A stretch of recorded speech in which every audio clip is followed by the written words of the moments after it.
8h37 de retour dans Punchline sur CNews et sur Europe 1. On va parler de l'international, cette conversation entre Vladimir Poutine et Donald Trump dans un instant. Mais on vient d'apprendre qu'Emmanuel Macron recadre Bruno Retailleau.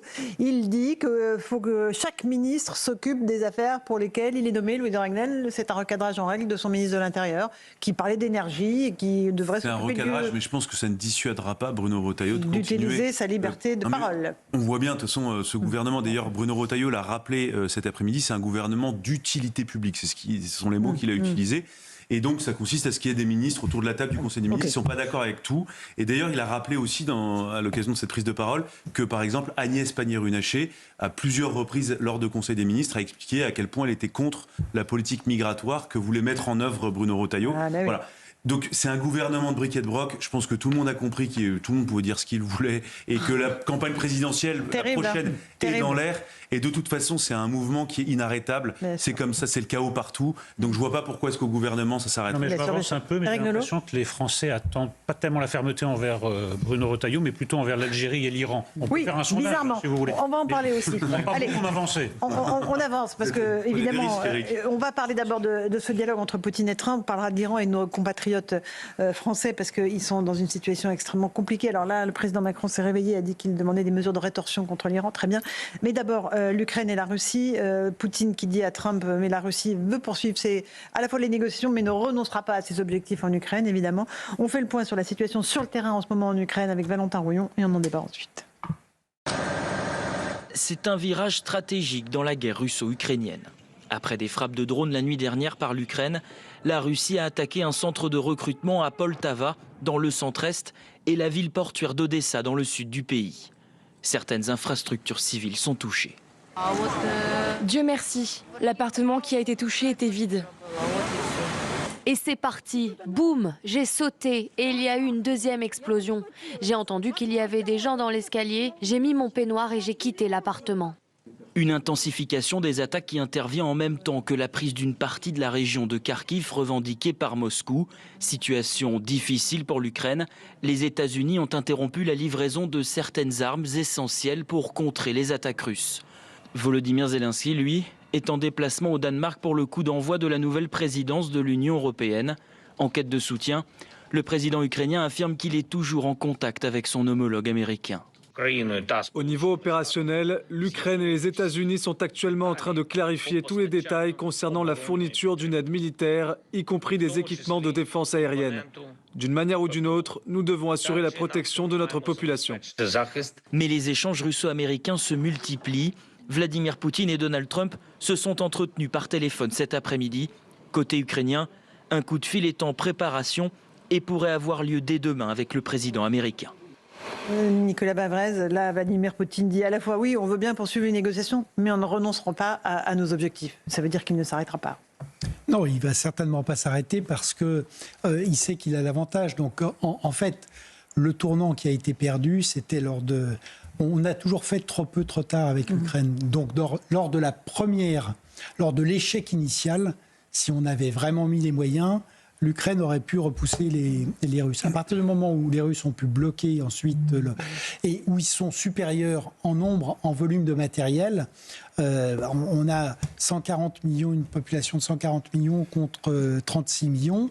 Et par ailleurs, toute la Russie est devenue un vaste arsenal. Et comme l'a dit Vladimir Poutine, il fait la comparaison avec la Grande Guerre du Nord de 1700 à 1721 contre la Suède. Donc, en réalité...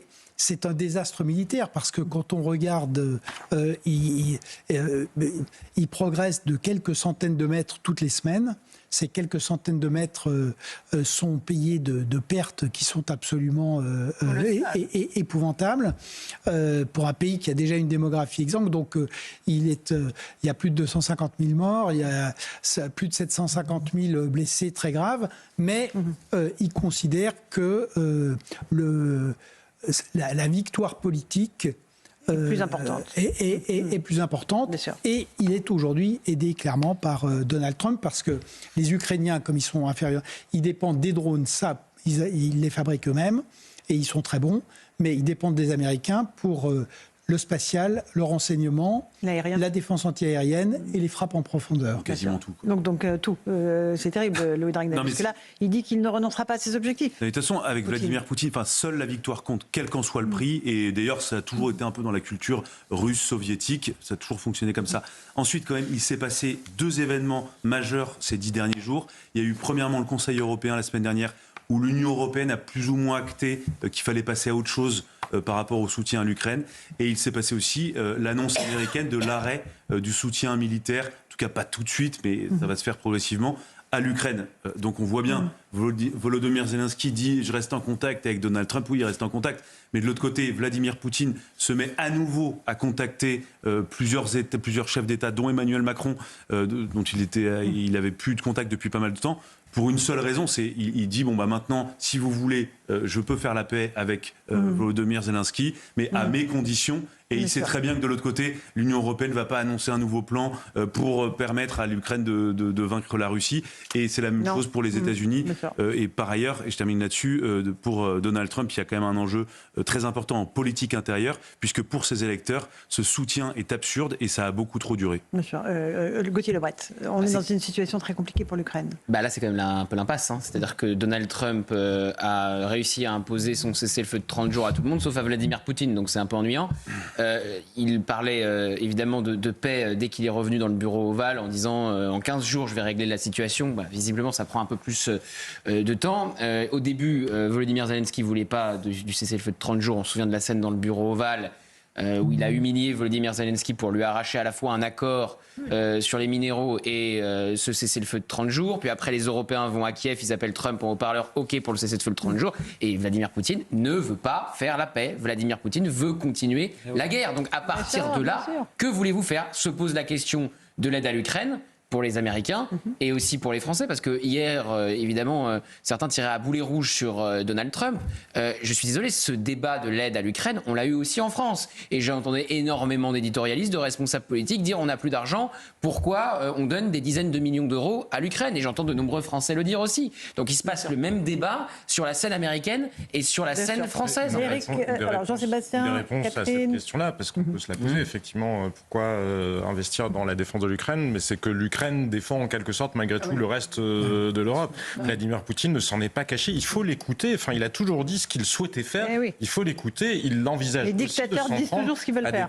À des pays de l'OTAN. Et donc les pays baltes notamment savent très bien qu'en quelque sorte investir dans la défense de l'Ukraine, c'est éviter que Vladimir Poutine. Alors après, c'est tragique, vous le disiez. Il y a eu, c'est plus d'1 million d'hommes de perdus pour la Russie. C'est plusieurs centaines de milliers aussi pour l'Ukraine, soit morts, soit blessés. C'est une saignée démographique épouvantable dont de toute façon les deux pays mettront très longtemps à se relever. Après, oui, les atermoiements des Européens, la guerre en Iran entre l'Iran et Israël a aussi détourné l'attention et fait que Vladimir Poutine a pu continuer à avancer, alors que malgré tout, les Ukrainiens, mine de rien, résistent et ont toujours résisté infiniment plus en réalité que les scénarios. Catherine Ney, rapidement. Je pense que même s'ils veulent absolument gagner et reprendre le pouvoir en Ukraine, ça sera très difficile parce que les Ukrainiens vont être dans un état de haine contre les Russes qui pourraient venir, vouloir gérer leurs affaires. Parce qu'évidemment, le but de Poutine, c'est se débarrasser de Zelensky qui va devenir un héros quelque part.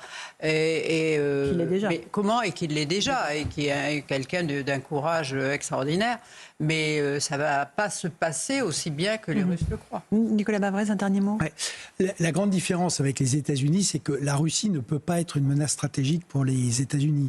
La Russie est une menace existentielle pour l'Europe aujourd'hui. La Russie de Poutine telle qu'elle est. Et c'est vrai que si, ce qui pour l'instant n'est pas le cas, parce que la résistance des Ukrainiens est exceptionnelle, mais si l'Ukraine devait être vaincue, les choses seront extrêmement compliquées et dangereuses pour les Européens. Parce que tout le monde connaît, quand on reprend une histoire extrêmement longue, tout le monde connaît ce grand axe qui effectivement va à Moscou, qui passe par Kiev, qui ensuite va à Varsovie, qui ensuite va à Berlin et qui finit par... Ça a toujours été autour de cet axe que se sont passés les grands mouvements militaires sur le continent.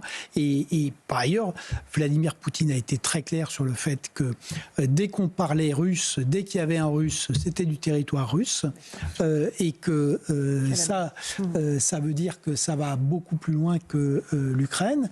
Il a toujours dit qu'il ne s'arrêterait pas à l'Ukraine. Et donc, on a vraiment tous intérêt, ce qui était dit, les Européens beaucoup plus que les Américains, ce que les Américains d'ailleurs ont dit, mais les Européens, ils ont un vrai intérêt à soutenir les Ukrainiens, et sur le plan militaire, et sur le plan financier. Bon, un dernier mot là-dessus, Éric Nolot. Il faut perdre toute illusion sur 2 points. Poutine n'arrêtera pas avant la conquête de l'Ukraine, alors soit la conquête proprement dite, soit la vassalisation, et puis Trump lâchera l'Ukraine. Maintenant, en effet, que se passerait-il si Poutine attaquait, alors là, ce serait un tout autre dossier, par exemple les pays baltes, membres de l'Union européenne et de l'OTAN. Alors, est-ce que Trump reviendrait sur le lâchage en disant débrouillez-vous les Européens? Il faut quand même songer à ça quand on dit est-ce qu'il faut soutenir l'Ukraine. Si on soutient l'Ukraine, c'est qu'on ne veut pas aussi que ça vienne à nos frontières, puisque ce serait une toute autre affaire.